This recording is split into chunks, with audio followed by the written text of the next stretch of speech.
दमिश्क की फौजदारी अदालत ने साबिक शामी सदर बशार अल असद और उनके कज़न नातिफ नजीब को सजाए मौत सुना दी है। उन्हें एक से ज़ायद अफराद और बच्चों के कत्ल और तशद्दुद के इल्ज़ामात में मुजरिम करार दिया गया है। बशार अल असद की गैर हाज़िरी में उन्हें सज़ा सुनाई गई। अरब मीडिया के मुताबिक आतिफ नजीब साबिक सदर बशार अल असद के कज़न हैं जो दरा के सियासी सिक्योरिटी शोबे के सरबराह थे, जिनकी सरपरस्ती में जेल में बड़े पैमाने पर कत्लेआम हुआ। ये मुकदमा साबिक शामी हुकूमत के दौर में होने वाली जालिमाना कार्रवाइयों से मुतल्लिक है। 2011 में दरा से शुरू होने वाली बगावत के खिलाफ क्रैकडाउन किया गया। साबिक शामी सदर बशार अल असद 8 दिसंबर 2024 को मुल्क से फरार होकर रूस चले गए थे। इस हवाले से आपको बताते चलें, एक अहम खबर, बड़ी खबर, दमिश्क की फौजदारी अदालत ने साबिक शामी सदर बशार अल असद और उनके कज़न आतिफ नजीब को सजाए मौत सुना दी। उन्हें एक से ज़ायद अफराद और बच्चों के कत्ल और तशद्दुद के इल्ज़ामात में मुजरिम करार दिया गया। बशार अल असद की गैर हाज़िरी में उन्हें सज़ा सुनाई गई। अरब मीडिया के मुताबिक आतिफ नजीब साबिक सदर बशार अल असद के कज़न हैं जो दरा के सियासी सिक्योरिटी शोबे के सरबराह थे, जिनकी सरपरस्ती में जेल में बड़े पैमाने पर कत्लेआम हुआ। ये मुकदमा साबिक शामी हुकूमत के दौर में होने वाली जालिमाना कार्रवाइयों से मुतल्लिक है। 2011 में दरा से शुरू होने वाली बगावत के खिलाफ क्रैकडाउन किया गया था।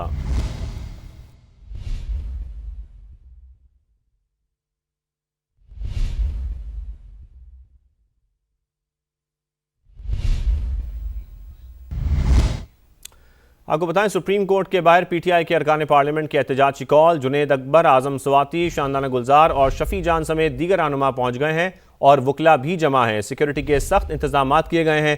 कैदी वैन्स भी पहुंचा दी गई हैं। पुलिस ने रेड जोन जाने वाले 3 रास्ते बंद कर दिए हैं। ताज़ा तरीन सूरत हाल जानेंगे वहां पर मौजूद समा के नुमाइंदे कमरुल मुनव्वर से। कमर बताएगा वहां की सूरत हाल।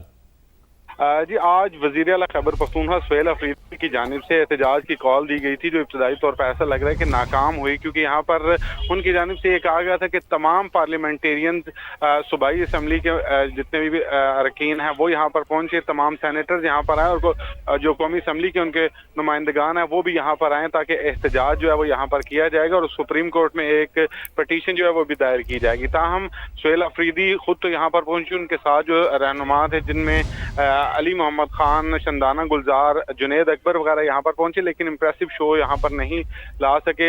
पार्लियामेंटेरियन की बड़ी तादाद जो यहाँ पर नहीं पहुंची। जो लोग यहाँ पर पहुंचे थे उनकी जानिब से भी ये कहा गया कि वो अडयाला जेल जो है वो जा रहे हैं और उसके बाद कुछ देर बाद यहाँ पर इकट्ठे और उसके बाद यहाँ से अडयाला जेल की तरफ जो है वो रवाना हो चुके हैं।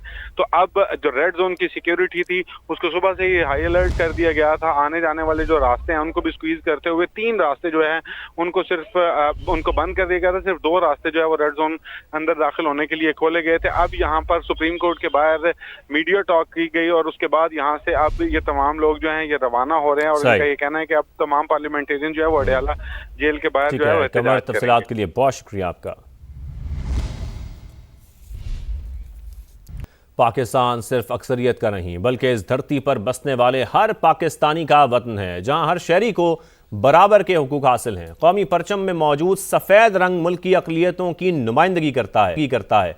हिंदू, सिख, मसीही और दीगर अक़लियती बरादरियाँ पाकिस्तान के कौमी तशख़्ख़ुस का अहम हिस्सा हैं।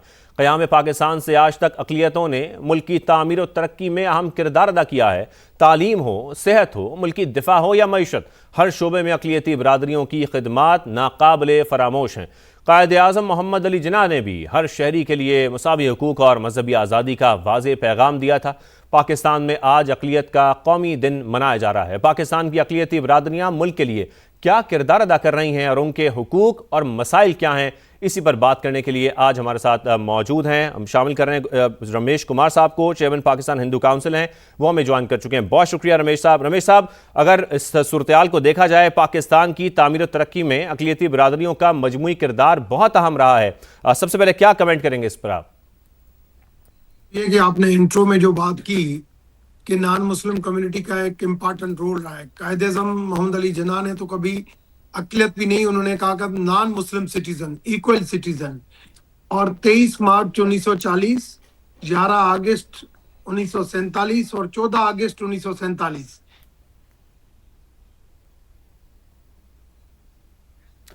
रमेश साहब से भी हम गुफ्तगू करेंगे इस हवाले से। जैसे कि वो बता भी रहे थे, अक़लियतों का बहुत अहम किरदार रहा है। पाकिस्तान सिर्फ अक्सरियत का नहीं है बल्कि इस धरती पर बसने वाले हर पाकिस्तानी का वतन है, जहाँ हर शहरी को बराबर के हुकूक हासिल हैं।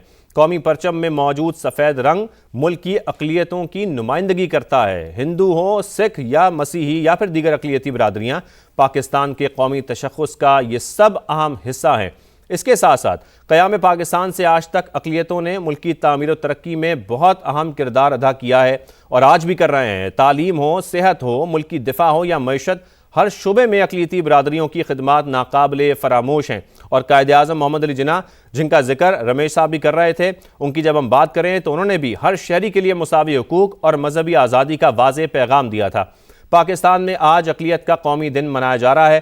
पाकिस्तान की अक़लियती बरादरियाँ मुल्क के लिए क्या किरदार अदा कर रही हैं, इस हवाले से आज हम बात कर रहे हैं। उनकी इंपॉर्टेंस क्या है, पाकिस्तान के लिए उनकी कितनी कुर्बानियाँ हैं, इस सब का हम जिक्र कर रहे हैं। आपको इसके साथ साथ बताएं कि जैसा कि जिक्र भी हो रहा था अभी, आज ख़ास तौर पर जब ये दिन मनाया जा रहा है, पाकिस्तान भर में आज 11 अगस्त को अक़लियतों का कौमी दिन मनाया जा रहा है और इस दिन का मकसद मुल्क में अक़लियती बरादरी के हुकूक का तहफ़्फ़ुज़ और कौमी तरक्की में उनकी खिदमात का एतराफ़ करना है। ये दिन कायद-ए-आज़म मोहम्मद अली जिन्ना की 11 अगस्त 1947 को आइन साज असम्बली में की गई तारीखी तकरीर की निशानदेही भी करता है, जिसमें अक़लियतों को मुकम्मल मजहबी आज़ादी की ज़मानत दी गई थी।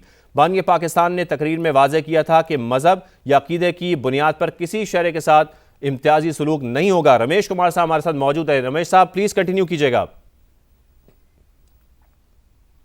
आप देखेंगे जैसे भी आज़ादी का दिन नज़दीक आता है तो 10 अगस्त से लेके 14 अगस्त तक माइनॉरिटी डे और आज़ादी का दिन, तो अक़लियतों का जो रोल था वो 23 मार्च से ही बढ़ गया था। जोगिंदर नाथ का रोल, जेपी सिंघा का रोल, उसके बाद आप पहला चीफ जस्टिस जो है वो बनना क्रिश्चियन कम्युनिटी से, फिर आप देखें राणा भगवान दास ने जो नाम रोशन किया, और आज मैंने आज अनाउंस किया कि मुझे जो इंटरनेशनल जो ग्लोबल हिंदू अवार्ड मिला है 2026 का, वो भी माइनॉरिटी डे के ऊपर मैंने पाकिस्तान कौम के नाम पे हवाले कर दिया है। मैं समझता हूं कि पाकिस्तान को बनाने में अक़लियत का रोल था, मगर पाकिस्तान को संवारने में भी अक़लियत का एक रोल है। और कायद-ए-आज़म ने तो कभी अक़लियत की बात भी, कायद-ए-आज़म तो हमेशा ये कहता था कि पाकिस्तान के अंदर आप आज़ाद हैं, मंदिर हो, मस्जिद हो, चर्चेज हो, you are the equal citizens. उन्होंने तो अक़लियत का कॉन्सेप्ट ही नहीं दिया था। मैं समझता हूं कि जो मदीना रियासत के बाद जो पाकिस्तान रियासत बनी थी, हमें उसी ख्वाब को पूरा करना चाहिए, और उस ख्वाब को पूरा करने के लिए हम सब लोगों को मिलकर काम करना चाहिए। कि कायद-ए-आज़म का जो ख्वाब जो 23 मार्च 1940 को देखा कि पाकिस्तान को मैं मदीना रियासत के बाद ऐसी रियासत बनाऊंगा जहां पे इंसानियत की सिर्फ इंसानियत होगी, जहां पे सारे लोग उसी नेशनलिटी के होंगे और उसके उधर कोई हिंदू, मुस्लिम या क्रिश्चियन कम्युनिटी का कोई डिफरेंस नहीं होगा। हमें वो मॉडल के ऊपर हमें आज भी हम कारवां हैं और हमें आगे उसी मॉडल के ऊपर बढ़ना चाहिए। और हम सब आज पाकिस्तानी कहलाते हैं। और आज के पाकिस्तान की जब बात करें रमेश साहब, तो जब हम देखते हैं मुख्तलिफ शोबों में, तालीम हो, सेहत हो, दिफा हो, जो हमारी अक़लियतें हैं उनकी बहुत ज़्यादा खिदमात हैं। इस हवाले से भी मैं चाहता हूँ कि आप रोशनी डालिए। देखिए, एक तो खिदमात है, दूसरा उसकी कंसिडरेशन है, उसकी एक्नॉलेजमेंट गवर्नमेंट लेवल के ऊपर भी है। मैं हमेशा इंटरनेशनली, अभी मैं इंटरनेशनल एक प्रोग्राम में था, वहां पे मैंने तकरीब में भी ये बात की कि पाकिस्तान के अंदर स्टेट जो है वो माइनॉरिटीज को ऑन करता है, उसकी रेस्पॉन्सिबिलिटी लेता है, मगर वहां पे हमारे पड़ोस में जो है वो स्टेट उसकी रेस्पॉन्सिबिलिटी नहीं लेता है। वो हमें इन चीजों के ऊपर फोकस करना चाहिए। हमें ये दिखाना चाहिए कि पाकिस्तान जो कायद-ए-आज़म मोहम्मद अली जिन्ना का जो पाकिस्तान था, और वही पाकिस्तान के ऊपर हम हैं। हर मुल्क के अंदर थोड़े बहुत इश्यूज आते हैं, मगर आज यहाँ पे 5% कोटा भी माइनॉरिटी को मिलती है। अगर स्पेशल की है तो माइनॉरिटी की भी कोटा है, जनरल मेरिट भी है। हमारे लोग जुडिशरी में, हमारे लोग पुलिस में, हमारे लोग आर्मी में, हर जगह पे माइनॉरिटी को रिप्रेजेंटेशन मिलती है। आज MNA जनरल सीट के ऊपर भी लड़ सकता है, रिजर्व सीटें भी उसके लिए मुख्तस है। तो एक रोल माइनॉरिटी का जो है वो दिन ब दिन बढ़ रहा है, और मैं समझता हूं कि आगे भी बढ़ता जाएगा। और जो कायद-ए-आज़म मोहम्मद अली जिन्ना का जो ख्वाब था वो जरूर पूरा होगा कि पाकिस्तान मदीना रियासत के बाद ऐसी मॉडल रियासत होगी जो एक दुनिया के लिए रोड एक मिसल रहा होगी। और रमेश साहब, अगर अक़लियती पाकिस्तानियों को किसी किस्म के मुश्किलात का सामना है, मसाइल का सामना है, इसके लिए रियासत पाकिस्तान और हुकूमत क्या कर रही है इस वक्त? 19 जून 2014 की जो सुप्रीम कोर्ट की जजमेंट जो मेरे आर्ग्यूमेंट्स के ऊपर आई, स्पेशली इसी के लिए आई कि किसी नॉन मुस्लिम कम्युनिटी के साथ कभी कोई ज्यादती नहीं हो। मैं समझता हूं ये किस्म की गवर्नमेंट की, जुडिशरी की, इस्टेब्लिशमेंट की, हर जगह की इंडोर्समेंट है कि हम नॉन मुस्लिम कम्युनिटी, हम मेजॉरिटी वालों का एक जिम्मेदारी बनती है, इखलाकी तौर पे, मजहबी तौर पर, हर तौर पर जिम्मेदारी बनती है कि हम उनका ख्याल करें। और यही वजह है कि स्पेशल जजमेंट आई कि हमारा आइन तो तहफ़्फ़ुज़ देता है, मगर हमारी सुप्रीम कोर्ट की जजमेंट भी ये कहती है कि आप अक़लियतों के लिए एक्स्ट्रा एफर्ट्स लें कि अक़लियत यहाँ पे आपके साथ और जितना खुश रहेंगे, ये पाकिस्तान की खूबसूरती है।